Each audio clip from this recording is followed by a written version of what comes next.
I have the pleasure of introducing the next presenter and her panel. She is Irene Pluchinotta, who is a research fellow at the Institute of Environmental Design and Engineering of the Bartlett School of Environment, Energy and Resources at the University College of London. She's an environmental engineer using system dynamics and operational research methodologies to support decision-making processes for environmental policies, sustainable water management strategies, and urban planning for resilient cities.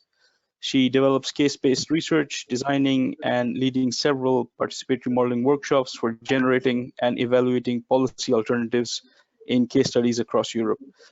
She'll be joined by Sangaralingam Ahilan, who's a research fellow at the Center of Water Systems at University of Exeter, and Alessandro Pagano, who works at the Water Research Institute from the National Research Council in Italy.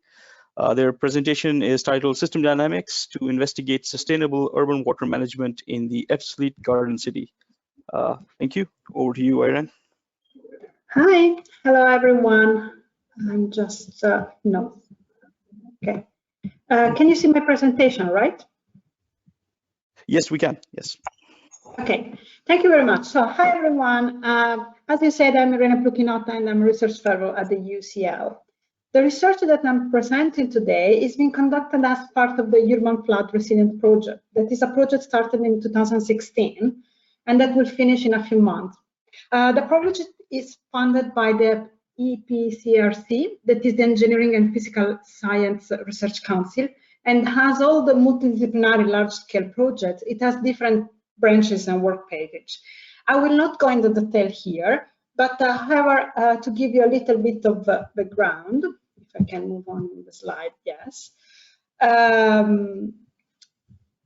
Yes.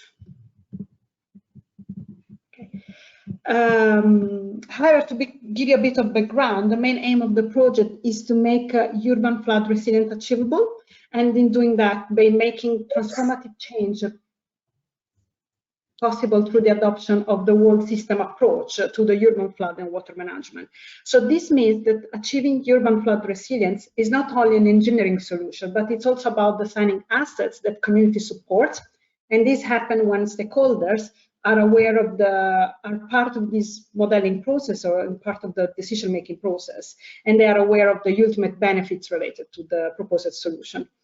What I'm proposing today, the model that I'm proposing today has been done in collaboration with different colleagues of the project consortium. I was involved together with Alessandro as external research consultant, and I will have the chance to thank all of them for the opportunity. But today, as you said, Alessandro from the National Research Council and Ahilan from Exeter University will be attending the conference, and they will talk in the question session after the presentation if there is need. Within the project context, our case study was the Ebbsfleet Garden City in Kent, that is sponsored by the UK government to become a garden city of the 21st century. So according to the development corporation, the whole project includes a delivery of 15 new homes, new commercial center, regional transportation hub, but also an extensive travel network designed around blue and green spaces. So before starting with the model, I want to give you a couple of key concepts that I think could be useful to introduce. The first one is related to what is a garden city. So the Ebbsfleet development is going to be founded on the garden city principle. This means prioritizing the enhancement of the natural environment, including green and blue infrastructure network, but also to deliver a net biodiversity gains and climate change resilience. Second concept that I wanted to share is what is a sustainable urban water management. This is a useful concept because our model is going to be around that. So and also because it's one of the key principles of a garden city. So the sustainable urban water management is defined as the use of water that supports the ability of human society to flourish into the future without undermining the integrity of the hydrological cycle and the ecological system that depends on it. So this means that to achieve this goal, there is the need of changing both water supply and water demand, and this there is also the need to create a system systems that are functionally robust, but also flexible and adaptable for future conditions. So as you can see, it's a complex system in which we are operating, where there is natural environment, but also the urban water infrastructure. So one way of achieving such goal is working in collaboration with local stakeholders to co-develop local specific solutions. This means moving away from a top-down expertise while looking to engage with stakeholders who are the legitimate participants to the identification of both problems and solutions. So in order to do that, within the project, there were implementing some learning and action alliance that have a long history in stakeholders engagement. But what are they? They are open and informal arrangement where different stakeholders with different viewpoints can come together to identify problems, advance solutions, and produce a collective vision for the future. It's a framework basically combining social and active learning to structure collaborative working in a group that share the same interest. So the LAA, so this Learning and Action Alliance, produce solutions to complex and wicked problems outside the constraints of institutional settings, but then of course ideas that are produced and are presented in a more formal inter-organizational decision-making process. So basically LAAs improves knowledge co-production, but also speed up data sharing. The structure is not fixed, it's decided by the participant, and this is why for our case study, LAA basically a participatory system dynamic approach was used. Our case study is of course, as I said before, the Ebbsfleet LAA that was established in 2017, and in the same year, a participatory modeling process was initiated to investigate basically the sustainable urban water use in the Garden City. The system dynamic model will use also to explore potential solutions to these challenges, and the main topic around was the water use. So for this reason, it was called Water Forum. These are the involved stakeholders, as you can see, local authorities, water utilities, company, and so on. But the question is, why develop a system dynamic model for the Water Forum? The main reason is because a Garden City project aims to deliver a high-quality development, but also to improve the environmental outcomes. So the use of participatory system dynamic model allowed us to model the system structure, but also to investigate the behavior over time. This was very useful for supporting a decision-making at a strategic level, so where there is a system-wide level of exploring the long-term consequence of certain strategies, specifically those strategies that are difficult to include in quantitative models, such as including elements such as social, institutional variables, and so on. On the other side, while a system dynamic model can be developed by experts alone, building it collaboratively taps into the knowledge held by local stakeholders. This is resulting in basically in a collective learning process. So the key element here was the involvement of the key stakeholders and the focus on promoting collaborative governance and collective learning process. So the system dynamic model established by the Water Forum was initially organized around the challenge of sustainable urban water management in the Garden City. In collaboration with the stakeholders, the concern then has evolved, and basically the focus became the water use optimization.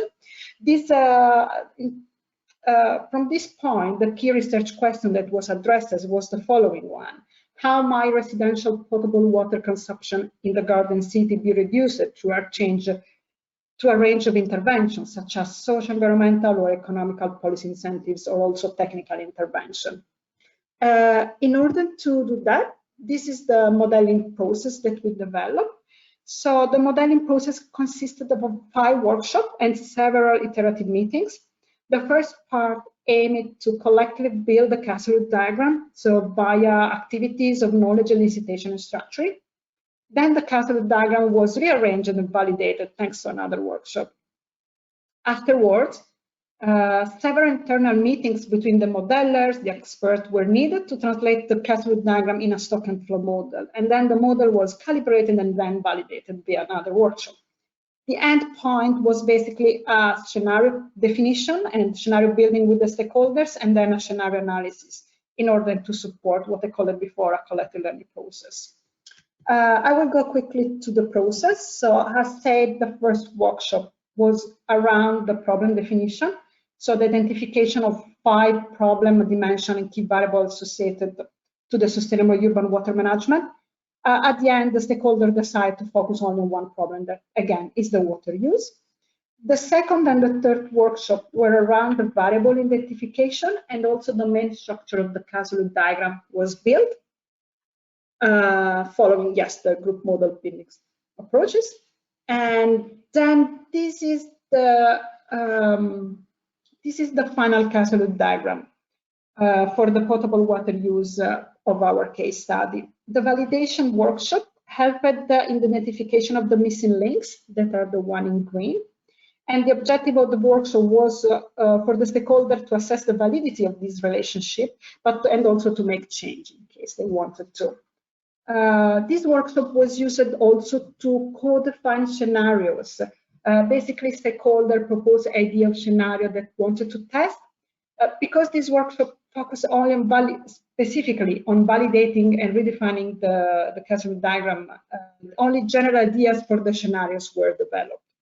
And this, you will see this also in the scenario analysis. Afterwards, stock and flow model was built. It was reiterated multiple times before the final version was created.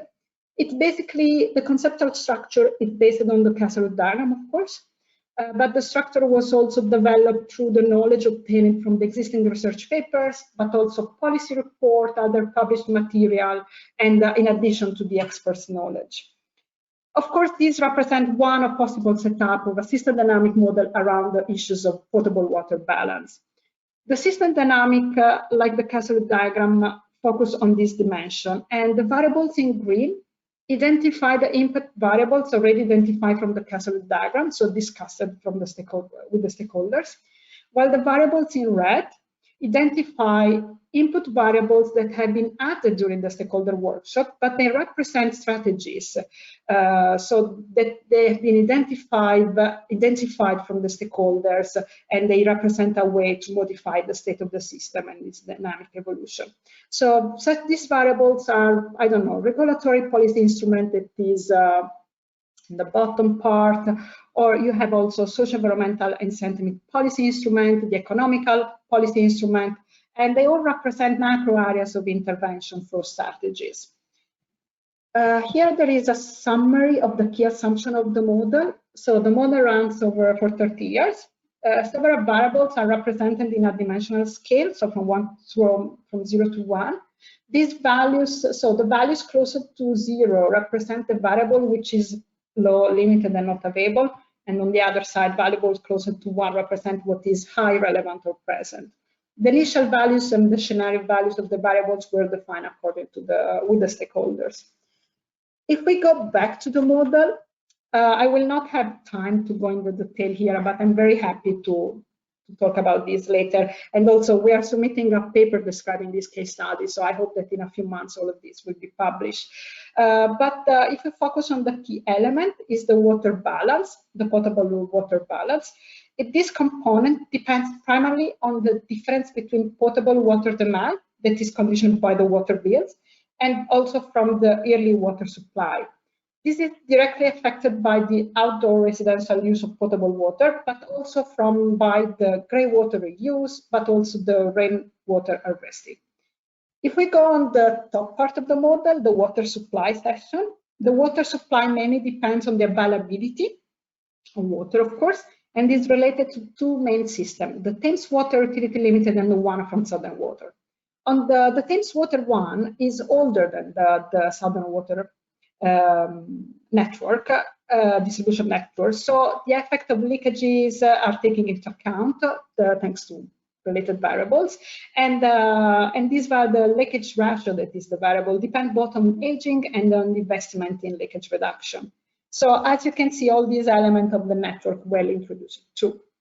The water bill stock is computed for the identification of a baseline unit and the potential causes for its increase. One of the assumptions here is that the water bills can increase of approximately 50%, and it's activate if the potable water use exceeds 70% of the water supply.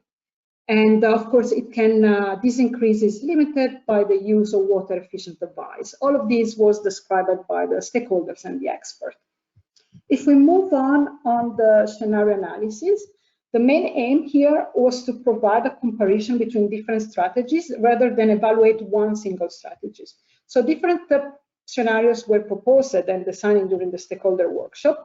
And the purpose here was to identify suitable combination of strategies, to understand what were the potential consequences, side effects, but also synergetic impacts, and also to discuss the feasibility and the relevance of the selected strategy, basically, in order, of course, to achieve the main objective that was to reduce, to improve the sustainability of water management in the Garden City. So this scenario analysis aims to semi-qualitative assess the impact of the different strategies on the impact that different strategies can have on the important output variables of the model that are the one listed here. So we have environmental awareness, greywater use, rainwater harvesting, how the residents are used for potable water, and also the main important one is water balance.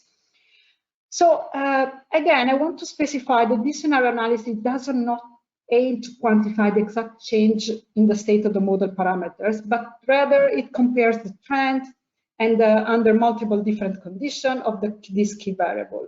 The comparison, of course, is performed using a business as usual scenario, and that describes the potential evolution of the system if the main variables and drivers are kept to the current state. Let's go to the tail of the 4 scenarios that have been simulated. The first one is the action on the supply side scenario. Basically, analyze the implementation of technical action on the infrastructural system, so that are oriented to improve the state of the network, for example, the leakage reduction that I was mentioning before, but also to increase the available water volume of water, for example, assuming that there is additional volume of water made available thanks to the use of infiltration, storage, and recharge system. That is a system, of course, using storage in water. Then there is the scenario B that is about policy instrument. This scenario is based on the combination of different policies. I mentioned them when I was describing the model. So there are, for example, social, environmental, or economical policy instruments that are implemented together with ad hoc regulatory instruments, policy instrument. We have then scenario C that is a combined strategy. So basically scenario A and B. So the aim here was to highlight the beneficial role of a synergetic implementation of multiple strategies acting on different dimensions of the problem. And then scenario D is about rainwater harvesting that explore the effect of installing a rainwater harvesting system in an increasing number of properties. This is given to the low current level of acceptability of these systems. This scenario explicitly considers the impact of social and institutional measures as a driver to increase that number. So these are some results. Again, in the paper, I'm happy to discuss this after this conference. There are more detail, but I want to focus on some key findings. So the approaches on the supply side, such as, for example, investing in projects to reduce leakages or increase the availability of water volume, is basically supporting is basically meeting future supply. So it's improving the water balance on both short term and long term. However, it's possible to observe an improved efficiency, so means more water saving and an increase in water balance that can be achieved if the social, environmental, and economical policy incentives are activated as well. So these are particularly some incentives that direct support implementation of a rainwater harvesting system or greywater use system, thanks also to an increase of the environmental awareness. So the scenario analysis underline also that the need for collective effort and the role of this synergistic strategy and action are essential in order to improve the system condition. Before going to the conclusion, I want to underline some of the limitations that related to the use of the participatory system dynamic approach in this context. So the first one is related to the limited capacity of representing the spatial process in an explicit way, and also to have micro-scale dynamics. Of course, that could be useful in such context, but we can consider also considering the positive feedbacks from the stakeholder that in such scale, and that's preliminary first attempt to implement a participatory system dynamic approach in this context, we are pretty happy with what is happening. And these are more next step or elements that can be further explored. Another element is that this system dynamic model is strictly related to the case study, so replicability is difficult, and also is depending on it's a partial view of the problem because it's depending on the number and the knowledge of the stakeholders that are involved in the modeling process. Another element that it's a limitation is that this system dynamic model does not allow to go to an analysis or a comparison of strategies in terms of benefits and cost, for which we prefer to refer to specific methodologies or to have an advanced version of the model. And then from the perspective of the collaborative effort, it has been underlined that there has been basically the high turnaround of stakeholders between the working session, the austerity of the public administration, but also the participant daily workload made basically the stakeholder engagement difficult at the beginning. But however, we conclude, sorry? please. Can you please conclude so we have time for questions? Thank you. Yes. So let's go to the conclusion. Basically, the collaborative development of system dynamic model enable a better understanding of the current urban water management system and suggested where the future policy intervention might be best focused. So the participative nature of this system dynamic model aims to support a collective learning process, starting from the analysis of the complexity of the whole system, the knowledge that are involved, and all the expertise. The hard and soft strategies have different impact on the system with time, and stakeholders went back home with this extra knowledge. And the outcomes for the system dynamic model and the scenario analysis suggest that a range of paths that could be followed to reduce potable water use are basically related to this combination of strategies. Of course, future work is needed in order to have more detail on these strategies and understand what are the barriers of their practical implementation. Thank you very much. Thank you, Irene, for the presentation.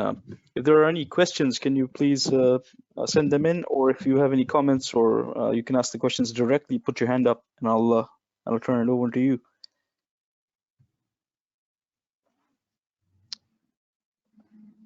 Anyone would like to add some questions or some comments?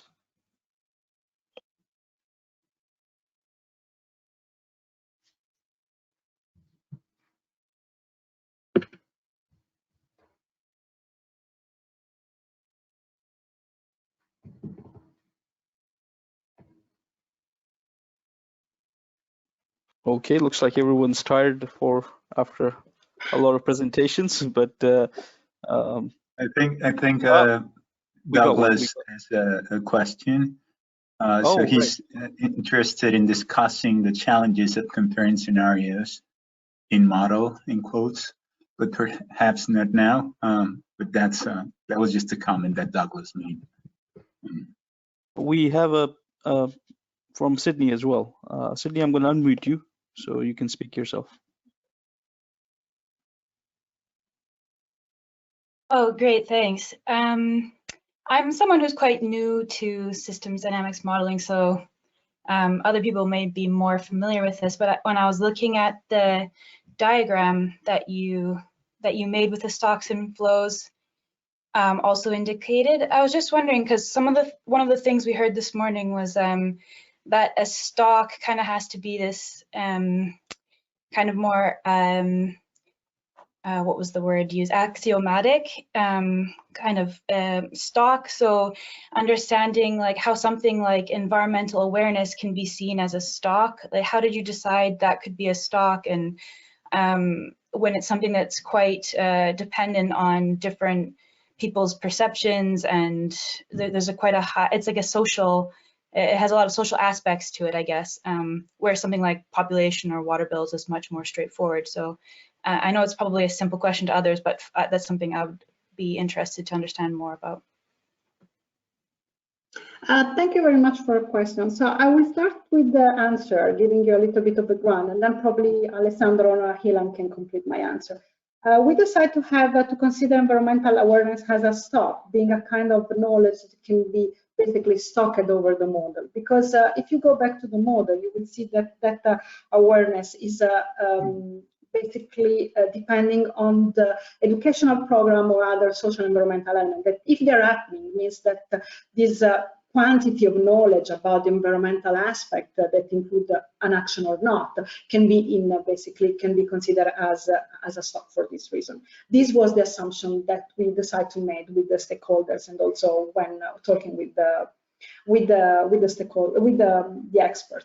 Surely that should be investigated, for example, integrated with the behavioral aspect of that, but we didn't have such behavioral change or behavioral psychologist expert in the team. So we decided to have a trend of this variable that the stakeholders and the expert agrees. I don't know if Alessandro and Ahilan want to add more on this point. Just one remark on what Irene already said. The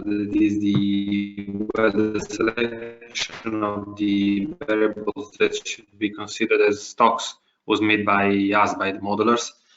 Particularly in the case of the environmental awareness, the idea is that the variable needs to take into account the evolution with time of awareness and its, let's say, accumulation with time as a consequence of specific policies. So the idea was to treat the environmental awareness as a variable changing with time depending on its previous time set. Because usually, this goes for a water balance, which is for let's say water accumulation, which is a typical stock. But at the same time, there are some other variables like the knowledge or the awareness that should be treated as stocks because they depend on the state of the system at previous time sets. We have 2 more questions. First, I'd like to see if Douglas has a comment to make. Douglas, would you like to go?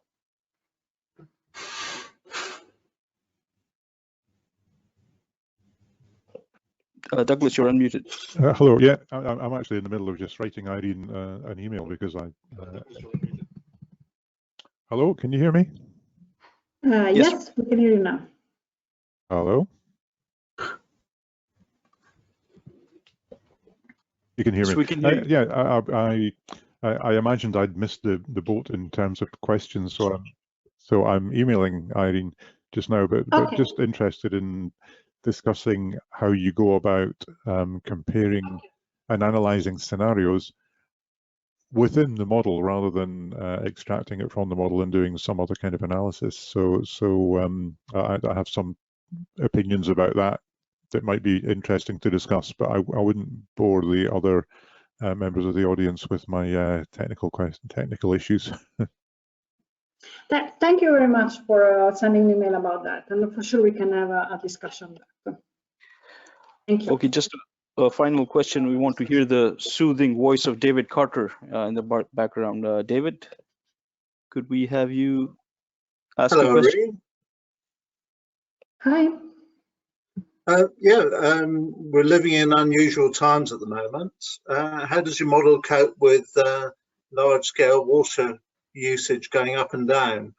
I presume there will be a change based on a lack of industry and possibly more home-based use, but have you any thoughts on that? Yeah, Ian, may I address that comment? Ian, can you hear me? Yes, please answer to the comment. Yeah. Thank you. Actually, we have incorporated data from the Ebbsfleet Development Corporation, so we know how they are going to build the houses over the next 15 years time frame. So we increase the water demand based on the number of houses. When the houses are increasing, then the water demand obviously will increase. Also, we also take into account of the other developments like industry, particularly on the hotels and other developments. Also, we also increased the water demand based on their development, because we have the plans from the Ebbsfleet Development Corporation. We increase the demand based on the current plans, and we assume the water consumption per capita water consumption about 140 liter per person per day. And one of the scenario we have considered, if we want to reduce to the 100 liter per person per day, so that's one of the strategies Southern Water is currently exploring, how we could achieve, if we could by reducing the leakage or supplementing through the rainwater harvesting, so then we can minimize the per capita water demand. That's one of the scenario we have considered in this study. Thank you. Thank you for the answer. We have a couple more questions, but I'll forward them to the presenters directly. I'm realizing we're running out of time here for the last poster presentation, after which then we will have a announcement from the chapter president and closing. So I'll just hand it over back to Diego so we can have our poster. Thank you very much, presenters. I'll forward you the questions now. Thank you. Great, thank you.